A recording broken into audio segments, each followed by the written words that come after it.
પાટણ નગરપાલિકાના પ્રમુખ હિરલબેન પરમારે મુખ્યમંત્રીને પત્ર લખીને પોતાની જ પાર્ટી ભાજપના 6 નગરસેવકો સામે કાર્યવાહી કરવાની માંગ કરી છે. તેમણે આ નગરસેવકોને શહેરના વિકાસ કામોમાં અવરોધ ઊભો કરતી વિકાસ વિરોધી ટોળકી ગણાવી છે.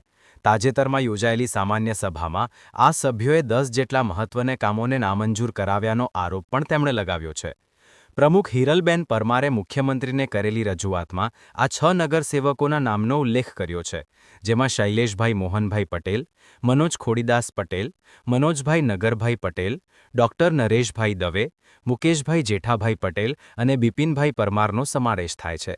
તેમણે જણાવ્યું કે 9 જાન્યુઆરી 2020ના રોજ પ્રમુખપદ સંભાળ્યું ત્યારથી આ સભ્યો વિકાસના કામોમાં રોડા નાખી રહ્યા છે અને સામાન્ય સભામાં વિપક્ષની ભૂમિકા ભજવી રહ્યા છે.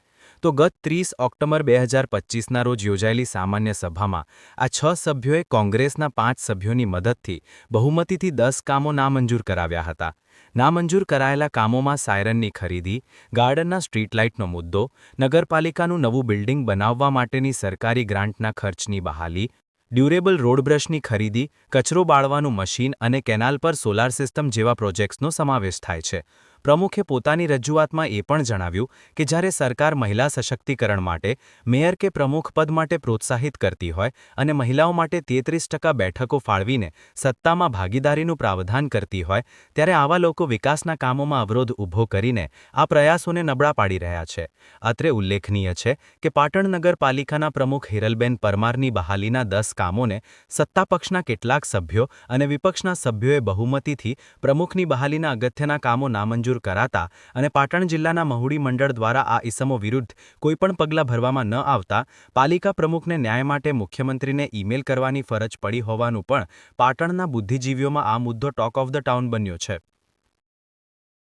મુખ્યમંત્રી સાહેબને જે 30/10ના દિવસે અમારી સામાન્ય સભા મળી હતી, એમાં ભારતીય જનતા પાર્ટીની પ્રણાલી મુજબ આગળના દિવસે સંકલન સભા મળતી હોય છે. એની અંદર કામો મંજૂર નામંજૂર નક્કી થઈ જતા હોય છે, બરાબર. એના અનુસંધાને 30 તારીખના દિવસે જે સામાન્ય સભાની અંદર અમુક સભ્યો દ્વારા વિપક્ષની ભૂમિકા ભજવવામાં જેની અંદર નામંજૂર, મંજૂર અને મારી જે 1 થી 10 બહાલીઓ હતી, જે સરકારશ્રીના વિકાસના કામોની હતી, સરકારશ્રી દ્વારા જે ઓપરેશન સિંદૂર વખતે મોકડ્રીલ કરવામાં આવેલી હતી, એ મોકડ્રીલના અનુસંધાને કલેક્ટર સાહેબશ્રીના સૂચનાના અનુસંધાને અમે એને બહાલ આપેલી હતી. એવા બધા પ્રશ્નો જે હતા એને નામંજૂર કરી અને વિકાસના કામો જે હતા, જે રોડ રસ્તાના કામો હતા, એને મુલતવી કે નામંજૂર રાખી અવરોધરૂપ બન્યા. એ બાબતે મેં મુખ્યમંત્રી સાહેબને પત્ર લખી અને રજૂઆત કરી છે.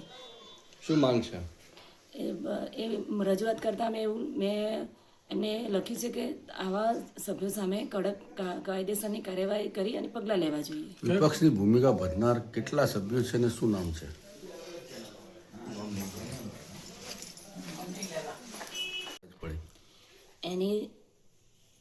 એની જાણ મહુડી મંડળને પણ અમે કરેલી જ છે, બરાબર.